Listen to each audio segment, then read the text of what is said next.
Oh Baba we, Baba wetu, we are Baba Lord. wetu, Oh Baba wetu, we are Baba Lord. wetu, Oh Baba Baba wetu, we are Baba Lord. wetu, Oh Baba wetu, we are Baba Lord. wetu, Oh Baba Baba wetu, we are Baba Lord. wetu. So the title is Climate Change Adaptation as an opportunity to accelerate integration and development in Africa. And here we will try to focus on the role of climate services based on achievements that we have had in Africa and the challenges related to moving forward. As a short introduction, I just want to say one way. As Africans, we have a vision. We are saying that we would like to move towards a peaceful, prosperous, as well as an integrated Africa. When we look at that vision and consider how to move forward, we also realize that we have some challenges which we have to face as we go along. And one of those challenges is climate change, which is bringing all of us together here. And so we have key institutions in front of us who have some work to do and who are doing something on climate change, particularly in Africa, and they'll be able to provide more information to that. For now, I would just say we are all welcome. There are some issues and questions relating to strategies and policies on the African continent. Those ones I'll be able to address, but for now, I just wish you a very, very welcoming environment so that we can discuss together and see how we can move and contribute towards achieving this vision that Africa has of a prosperous, peaceful, and well integrated Africa. Climate change, in some way, is an opportunity to accelerate that integration process, both in the regions and at the continental level. Among the challenges that Africa has, from many documents we come up with three. The first is the degradation or depletion of our production infrastructure and natural resources. Water is a simple example. We know that many big cities in Africa have water shortages quite regularly. The second challenge is the deficits that we know in our institutional capacities. And within these deficits, two main ones are of concern. The first is the weak governance, and the second is the limitations we have in empowering available human resources. The third challenge is actually to provide the basic food needs of our population. So from these three main challenges, a set of priority actions have been identified. The first is based on the fact that Africa has a young workforce and a lot of natural resources. How do we should leverage on this advantage for economic development? The second priority activity is to invest in integrated infrastructure, and these can be demonstrated and related with climate hazard in particular. Recently in Nairobi, because of heavy rain, the road between Nairobi and Mombasa was destroyed by heavy rains. And this route is used to exchange commodity, foodstuffs and others between Kenya and the countries in the region. And we end up having about 1,500 trucks stranded in that route. So it's an example which shows how a given climate hazard, it happens in just one country, can have effects in a given region. And that raise and put in light the link between climate hazards and integration in Africa. The main thing that brought us here is what can we do in terms of climate service providers to address these issues in a way that accelerates integration of African countries. First of all, we have the issue of showing evidence that we have climate change in Africa. So this plot actually indicates since 1950 to 2015 the increase in temperature in Africa. It was about 2 degrees per century increase if we take since 1950 till now. But on a smaller data set since 1990 to now, we are close to 3 degree rate of increase per century. So this is an estimate of the warming when we take African land masses separated from the global warming.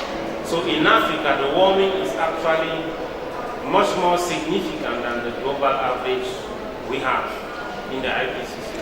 Climate change is actually an opportunity to move forward in this process of integrating African countries. The maximum advantage and international capacities that are being put to make sure that Africa benefits from existing climate services. And if we start with that, it will provide evidence that countries should invest more in observing systems.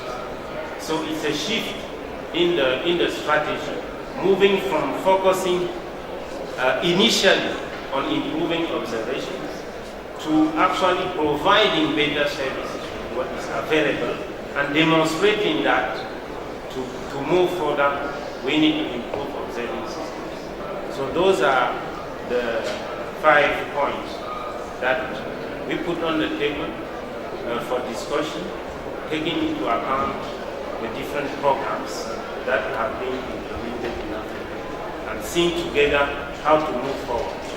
Thank you.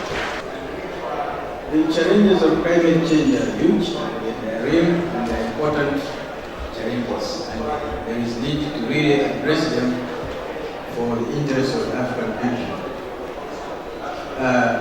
On the AU side, I would just like to highlight that there are some policy guidance or strategic guidance that have been given, and I would like to talk only in relation to those, as my colleagues may talk on the other areas. First, the heads of state in Africa, they realize and recognize how the climate change is affecting the continent.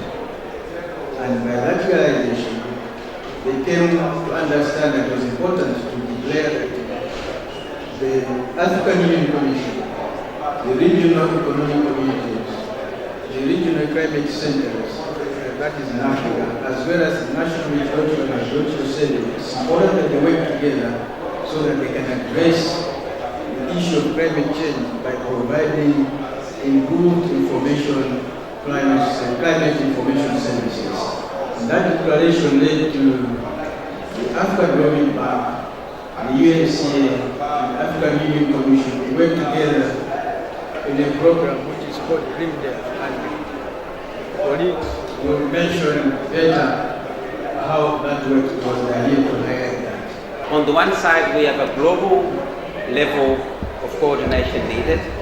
That is coordinated by basically the structure available within the operational system of the World Meteorological Organization. At the second level, we have regional climate centers who are the entities who are going to support nations, to support countries in developing products and services.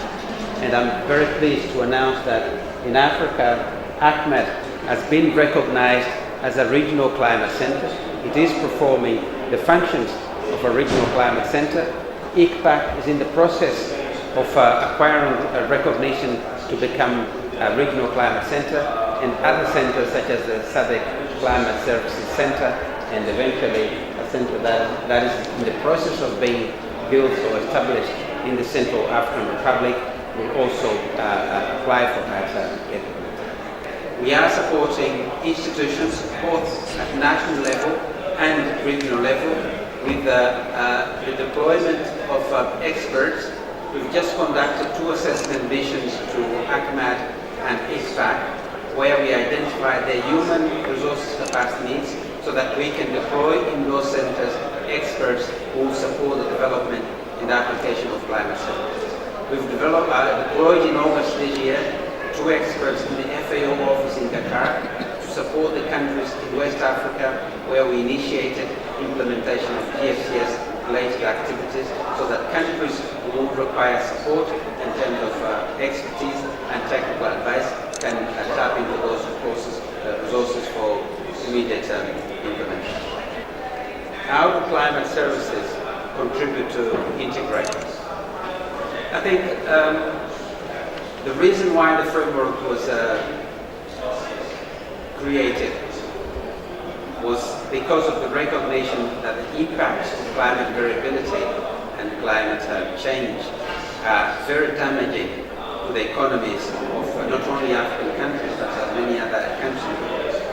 So one key element that we should try and support is first of all building the resilience of countries so that when extreme hazards, extreme events take place, they are prepared for those events and therefore they're able to mitigate the type of impact that could be experienced. That is even better if the countries can anticipate the occurrence of such extreme events 1 year in advance, 2 years in advance, because they can, as Kendall was saying, they can implement the appropriate contingent measures so that by the time the events take place, they are prepared to deal with it. In trying to address that, we will certainly, and when we provide information ahead of time, that information is something that will not only support resilience, but will also favor one, trade, because it's been possible to identify the hotspots where there will be deficits of either production or different goods, whereby countries can support each other by facilitating the movement of goods and assets from one point to the other. But thirdly, it will also facilitate mitigation of conflict. One important element of conflict in the continent has been seasonal migrations of different types of people, communities, because of climatic impacts. If we know what's going to happen in the next year, in the next 2 years, in the next 3 years, contingency measures can be put in place to minimize the conflicts that result from people's migration, and therefore encroaching into other people's properties and resources, and therefore reduce the type of impact that But most importantly and finally, I think climate services will build a way of developing not only response actions but also policy and planning measures that will put in place, will put the continent in a place where they can not only anticipate but take measures to promote regional integration, regional cooperation, and eventually pave the ground for more sustained development. From the political and the development angle, people think, well, what to do to maintain that growth? What can we do to maintain that growth? Now, if the growth is driven by climate-sensitive sector, one thing you can say, let's find out a magic ball which can help us to anticipate the evolution or the variation of climate across time scale. So week, month, decade, and so forth. Now, digging a little bit again, we realized that probably that crystal ball is something we can call climate information, a stick to climate information, sir. So that science knowledge which can help us to predict or anticipate the evolution of the weather. Which policy priority or reform we need to envisage at the level of the Clean Dev Africa program. So basically, I think the first thing we are thinking of is to probably enable the environment for sharing using climate information. Because again, there is no legal or institutional framework which can help. For example, if you produce climate information, the data, as some of my colleagues used to say, data are free, but service is not. So basically, you need to find a way to organize the production of climate information services in the African context. And that's something the position of the African Union, international partner, can help to build that environment. So that's where we want to stand. So basically, what we are trying to do is to use the best knowledge coming from the GFCS, from ACMAD. So once we've got critical information, is to say, okay, we have the ability to convey message upper level, and if the environment is reliable, is allowed, we can generate products which are useful for decision makers. How to maintain or retain the capacity across Africa, that's also a challenge. The way we look at it is to try to say, okay, perhaps we need to rethink the way of building the capacity. So we have the ambition to develop a capacity program whereby we can offer the trainees or the applicant the possibility to link up with African institutions and also to be, to some extent, retained in those institutions. So basically, find some area of common understanding between African institutions and those individuals to work on the problem faced by those institutions. For example, a key example, we have worked recently on what is called the impact of climate change on agriculture and trade. Because if you take a region like ECOWAS in West Africa, although climate change is a big issue, but realize that trade is an important, if you like, link between the different countries. So basically what we're trying to do here is to say, okay, let's find some economists, some crop modelers, to see with the climate information how they can come up with a scenario on the trade over the region. And that's the kind of work which is, if you like, brought in by REX, or Regional Economic Commission, and it facilitates our mission to raise awareness about the potential value benefit you can get from climate information. We have a steering committee of ACMAD MESA, and two main recommendations came out. One is to prepare Africa to do losses and damage assessment after hazards. It means specifically that the drought that occurred in Southern Africa should now be followed by loss and damage assessment, which can be used to demonstrate, in fact, in some way, the economic value that we may get in improving and providing climate services. The second recommendation was related to how ACMAD and the other climate service providers in Africa connect with the national statistics, socio-economic statistics in the countries. And the directors of statistics in African countries have a framework in which they work at UNECA. So we have there an opportunity to build this connection between climate data and socio-economic data sets by connecting climate service providers and this body of directors of statistics under UNECA. Expand the network in Africa in terms of data collection, climate data collection. I covered on that, but I just wanted to check the aspect of energy, because I didn't hear you touching on the aspect of energy, because I think energy will also play a crucial role in terms of expanding the network in terms of data collection, especially for Africa? My suggestion would be that I think it's time now to try and concentrate on the gains, you know. In other words, we have a lot of information from science and so on, and I see there's a link for integration. So I would have been very happy to really have maybe one person taking that along and saying, in terms of integration, because of this is what we have reached so far. For instance, say countries, you say Botswana trading with Nigeria or Ghana, because of this, definitely we see a signal. I think that would have been really plus in this case. The other issue is in terms of sustainability, in terms of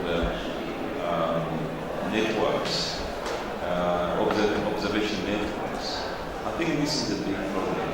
Many times we've seen situations where at the same time we support funding for networks, and then after a while in some countries, suddenly those networks actually do not provide this information. So I think the challenge we have in the continent is to maintain a working network from which we can get reliable information.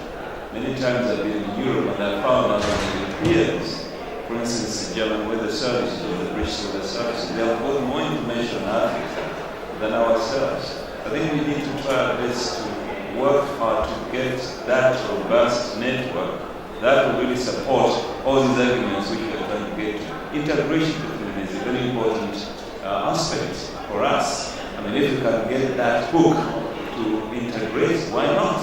We should do that. So, thank you very much for the information, but I think we've got quite a bit of work to do. And that should be very interesting for you. Thank you very much. Si nous voulons prendre une composante clé de la stratégie dans ce domaine,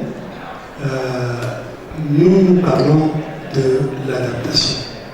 Est-ce que au niveau de la sous-région, est-ce que nous avons eu connaissance ou bien est-ce que nous avons partagé les expériences dans chaque pays au niveau de nos vulnérabilités? Est-ce que chaque pays, avec son différent climat, doit comporter un certain nombre de vulnérabilités? Si c'est le cas, il faut absolument qu'il y ait partage d'informations, partage d'expériences dans les différentes zones économiques sous-régionales de l'Afrique. C'est ça qui peut permettre l'intégration. Parce que, est-ce que l'Afrique centrale, les vulnérabilités de l'Afrique centrale sont les mêmes vulnérabilités de l'Afrique de l'Ouest? Est-ce que les vulnérabilités de l'Afrique centrale sont les mêmes vulnérabilités du Maghreb? Pour qu'il y ait cette intégration, pour qu'il y ait cette composante clé, il faut qu'il y ait des informations de part et d'autre des vulnérabilités. Ça, je parle de l'adaptation. Ça, c'est la première des choses. Et par rapport à la deuxième, nous avons là l'opportunité de faire une intégration au niveau continental. Je prends l'exemple seulement des prévisions saisonnières climatiques. Au niveau de l'Afrique centrale et au niveau de l'Afrique de l'Ouest, nous avons la même procédure pour faire les prévisions saisonnières. Mais est-ce que, au niveau, quand on organise les prévisions saisonnières au niveau du Maghreb, ce qu'on appelle le Pays Nord, est-ce que ceux de l'Afrique centrale ou bien de l'Afrique de l'Ouest ont été associés à connaître les problèmes réels climatiques qui se posent au niveau du Maghreb? Et si, est-ce qu'au niveau de l'Afrique centrale, est-ce qu'il y a cette intégration avec la SADC? Est-ce que la SADC a des informations sur les prévisions saisonnières avec l'IGAD? Et ainsi de suite. Parce que c'est ça qui est primordial. Tant qu'on n'arrive pas avec des petits éléments, on ne peut pas inventer des stratégies miracles. C'est à travers cette base-là que nous pouvons déjà avancer. Et pour la seconde, je reprends, que les prévisions saisonnières sont une base d'intégration de la sous-région. Donc, vous prenez le Pré-Sao, le Pré-Sac, le Ligad et ainsi de suite. Vous prenez quelques-uns qui puissent assister et qui puissent venir faire le partage. Et de cette manière, nous pouvons déjà faire le brassage. Merci, Monsieur le Président.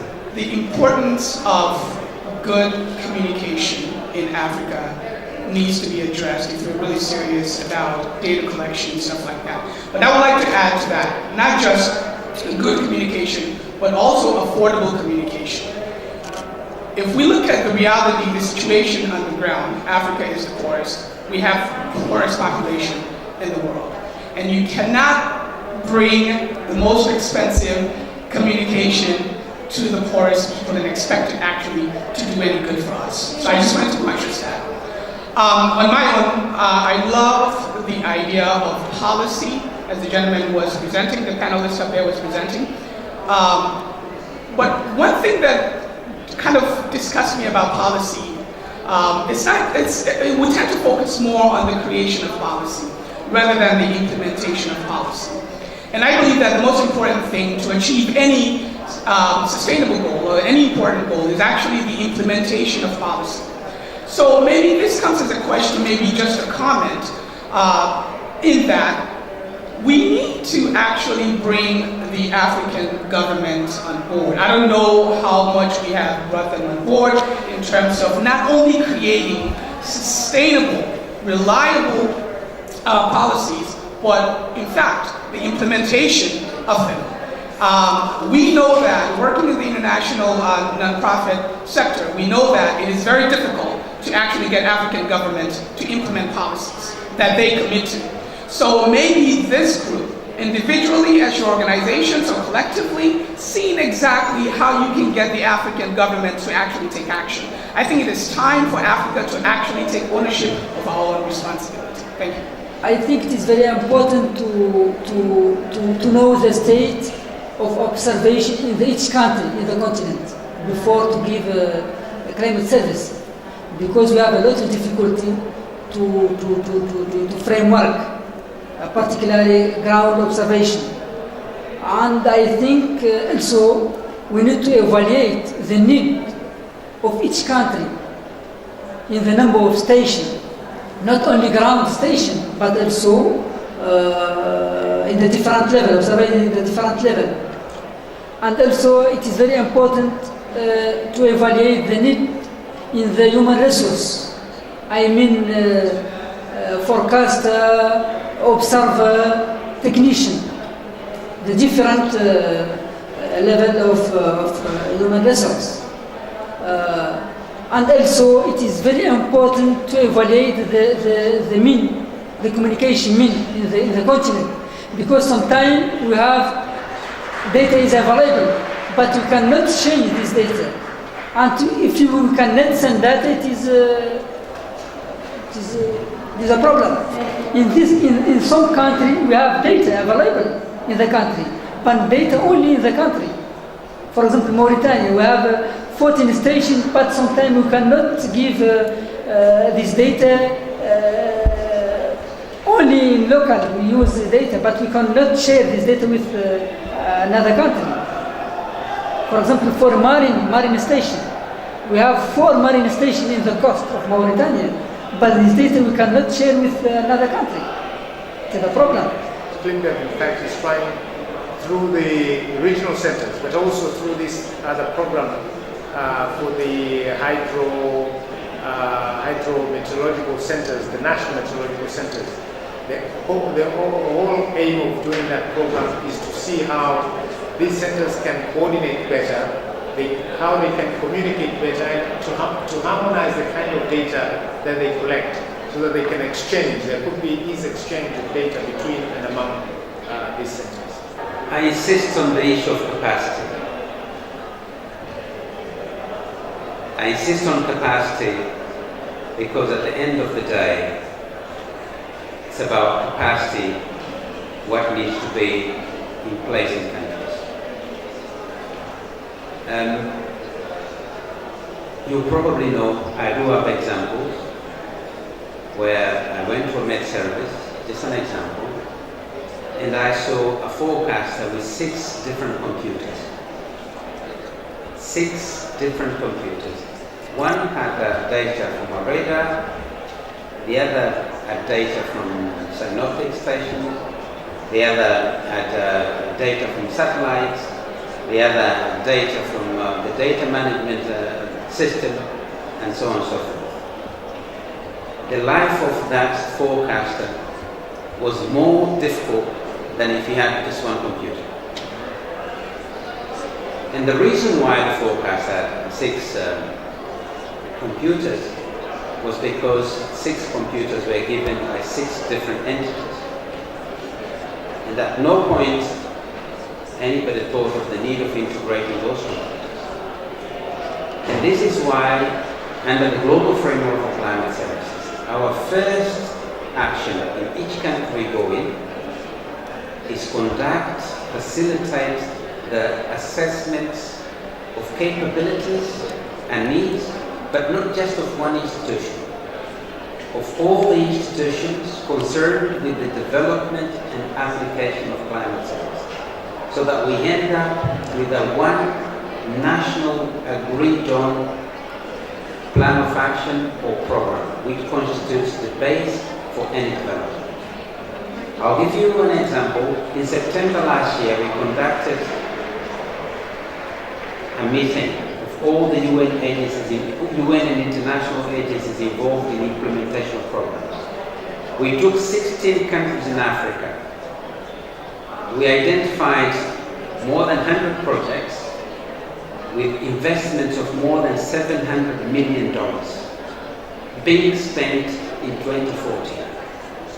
With that level of investment, you would have expected that where the capabilities of the continent were, would have been far from where they are today. But those programs are fragmented programs because each individual, each agency implements them independently. So there's no, what the gentleman at the back said there, there's no add value, there's no gains. Every time somebody does something, basically they start from scratch. We, under the GFCS, we have facilitated the adoption of a document, which is a national document, shared with government institutions and donors, so that whoever wants to invest in supporting the domain of climate services, both development and application, knows what has already been done, what needs to be done, and so they basically complement each other. Last message, the problem is not money. 700 million invested in Africa. The problem is proper coordination and integrated planning. And we will then have to move forward, given those facts, and set the scene needed to integrate and work together as institutions to address those challenges. Thank you so much for participating in this event. So, the present meeting.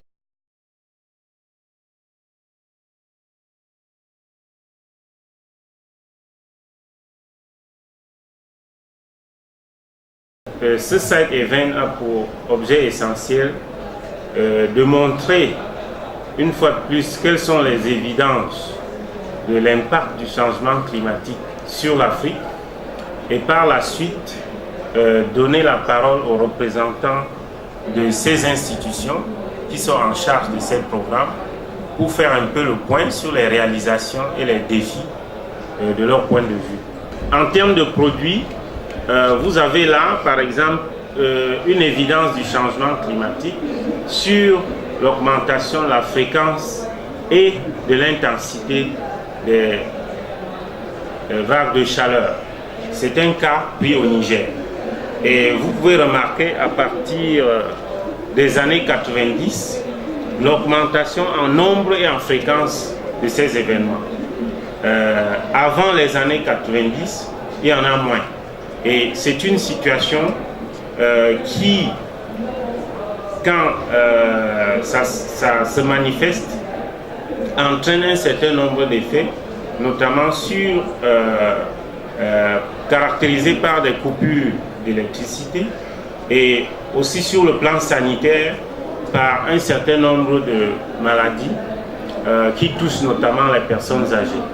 Le deuxième, c'est une estimation qui a été faite à partir des scénarios climatiques de la période 2010-2040. Estimation du changement du nombre de personnes affectées par la sécheresse sur deux bassins, le bassin du fleuve Niger et le bassin du Nil. Et vous pouvez remarquer que le changement peut atteindre 20%, donc 20% d'augmentation de personnes affectées par la sécheresse attendue sur les 30 prochaines années. Mais ce taux est déjà plus ou moins observé maintenant parce que les rapports des organisations humanitaires montrent une progression remarquable des personnes affectées par notamment la sécheresse. Et sur la base des négociations en cours qui consistent à faire ce qu'il faut pour que le réchauffement global ne dépasse pas 2 degrés, il est important de voir sur le plan climatique comment se manifesterait un réchauffement global de 2 degrés sur l'Afrique. Et là, vous avez une carte sur la partie Afrique de l'Est avec niveau de réchauffement en fait par rapport à la période 71-2000 qui atteindrait ou dépasserait les 2 degrés dans les négociations globales. Donc là aussi c'est un autre produit sur les scénarios d'aléas qui pourrait caractériser toujours sur l'Afrique cette période 2010-2040. Donc avec pas mal de régions où la fin de saison serait tardive et les fins de saison notamment sur l'Afrique australe arriveraient beaucoup plus tôt, des saisons de pluie déficitaires notamment sur sur Madagascar, et tous ces éléments entraînent la nécessité d'envisager une révision des calendriers agricoles. Travailler avec la communauté météorologique pour améliorer les informations qui sont disponibles pour les applications agricoles. Plus de 700 millions d'euros à peu près par an sont investis sur l'adaptation en Afrique. Et il se trouve que ces investissements sont fragmentés et les effets, les impacts sur l'adaptation et le développement en Afrique sont difficiles à identifier et sont en général en dessous de ce qu'on devrait attendre d'un tel niveau d'investissement. Donc, il y a donc un aspect lié à la coordination, aussi bien au niveau continental que régional, dans la formulation et la mise en œuvre de ces programmes. First of all, I think the viewpoint I'm standing from is that basically for us to begin integrating climate information into the policy processes, we need to better understand what we're asking for. A simple example here is that, well, we're thinking about climate information, and if we look around here, most of us are meteorologists, hydrologists. The first question we can ask, are we the best person or the best crowd to deal with climate information services? And just to land out, what I'm trying to put on the table here is that if we assume that climate information is a service, first we need to identify which service we are trying to provide to who. Having said that, it means we need to have a mechanism to enlarge or interconnect with other disciplines. sociology, economics, and so forth. We scientists don't speak the language of the, let's say, policymaker, demand, supply. We come with a nice science, but people will say, and so what? So probably we need to find a way where we say, okay, we are not doing the science for the sake of the science, and I apologize if I'm putting this way, but we are doing the science or to answer to the vulnerability community request. For example, it could be that probably we don't need to have the best observational network in Africa. What we probably need the most is to make use of the data available. That leads to another level of a problem, which is the institutional, I would say, configuration. You need to have an environment whereby data can be shared easily, because for us to better understand the science, we need to have access to the data.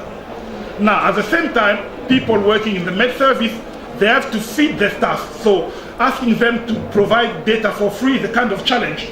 Maybe we could say, okay, let's ask the science community, the African science community, to help weather services, hydrological services, to come up with products which answer to some of the need. Maybe we are, let's say, my view is to try to push more for applied science. So at least we can fill the gap, providing new science frontier, and B, answering to the operational need. What we're trying to do here is to ensure, one, that the data that is being produced by both the regional and national centers are user-friendly. As my colleague said, it will be useless for these centers to produce data which will not be usable. And there's another point to that these centers need to be self-sustaining. And they cannot be self-sustaining if they cannot produce data that is usable or user-friendly, data that can be sought of also by the farmers. That means the med centers also need to produce data that can be bought. They have to do this as a business gradually to be able to be self-sustaining, and that's one thing we're trying to promote. L'exemple du transport aérien. Pourquoi ça marche? Le transport aérien bénéficie des services météorologiques. Il y a 3 acteurs organisés. Vous avez l'OACI, vous avez l'OMM, vous avez l'association des transporteurs. Et c'est l'association des transporteurs pose ses besoins en termes d'information pour améliorer la sécurité des personnes et des biens transportés. Et ces besoins sont soumis à l'OACI qui discute avec l'OMM pour déboucher sur un protocole. Et on négocie un coût qui ne va pas pénaliser les voyageurs. Voilà un peu les raisons pourquoi ça va. Parce que ce sont 3 institutions organisées qui discutent. Par exemple, sur ce programme que nous considérons, c'est que quand vous avez un projet, il y a un objectif général, des objectifs spécifiques, éventuellement même un but. Et chacun de ces éléments a ses indicateurs. Et vous suivez aussi les indicateurs d'objectifs. Aussi les indicateurs de... On construit et on suit aussi les indicateurs d'objectifs. Et indicateurs de but. Parce qu'en réalité, et ça caractérise beaucoup l'Afrique, très rapidement, à la fin d'année, on dit bon, quelles sont les réalisations de votre institution? On a organisé 5 ateliers, ou bien 5 conférences. Vous voyez, c'est un indicateur d'activité. Bon, maintenant, ce qui est plus important pour un pays qui veut se développer, c'est que quels sont les objectifs qui étaient derrière l'organisation de ces événements? Est-ce qu'on les a atteints? Ça, c'est un autre niveau d'indicateur. Bon, pour étendre l'exploitation de cet outil, par exemple sur l'Afrique, serait bien considéré. Le success story qu'on a de remarquable, les agences humanitaires avaient prépositionné, donc ils avaient leur représentation régionale en Afrique de l'Ouest à Dakar et en Afrique centrale au Cameroun. ici. Donc ils ont prépositionné des stocks pour faire face aux inondations sur ces deux régions, à Dakar et à Yaoundé, avant l'événement. Et l'impression que nous avons, par exemple, des actions qu'on finance dans les conférences comme ça, qui ont beaucoup d'argent, c'est que ça ne touche pas la réalité. Parce que la réalité, en fait, c'est quoi? C'est que quand vous attendez qu'il y a inondation, quel que soit ce que vous avez amené, les routes ne sont plus praticables, donc vous êtes obligé de laisser souffrir les gens. Et on gagnerait beaucoup à évaluer la valeur économique, en fait, de l'information, en fait, la production, la diffusion de l'information climatique. Il faut qu'il y ait un échange entre les différents pays de ces informations-là et que quand même que ça soit partagé. Oui, bon, sur ce plan-là, avec les nouvelles technologies actuellement, les sites web, les SMS, c'est quelque chose de réglé. Là où il y a véritablement un problème, c'est la nécessité que l'esprit, que ce soit des humanitaires ou bien les protections civiles dans les pays et dans les régions, changent. Ils comprennent que on a beaucoup investi dans la réponse et la réhabilitation. Et aujourd'hui, avec l'augmentation en fréquence et en intensité de ces aléas, il n'est pas durable de continuer à ne faire que la réponse et la réhabilitation. That was the case 2010, 2011. So then you had the rainfall coming from the west, the rainfall was also still coming from the northeast. 1,000 millimeters of rainfall from Dangba, where you normally have 500 millimeters. On top of that, you have in the middle of February the water coming flowing down from the highlands of Southern Angola. So you have additionally 1,000 millimeters on your head, 1,000 millimeters probably or even more under your feet. We're not sure whether we're going to participate. Okay. My name is Melody Brown. I work for the IRI at Columbia University. Okay, IRI. How is I might not know everyone. No, the head. Oh, Lisa Goddard? Yeah. Yes. Lisa. Lisa, Is she around? She's here, yeah. Okay, so we should see her. We should see She has an her. event. Using technical institutions like ACMAD, deux, COP21,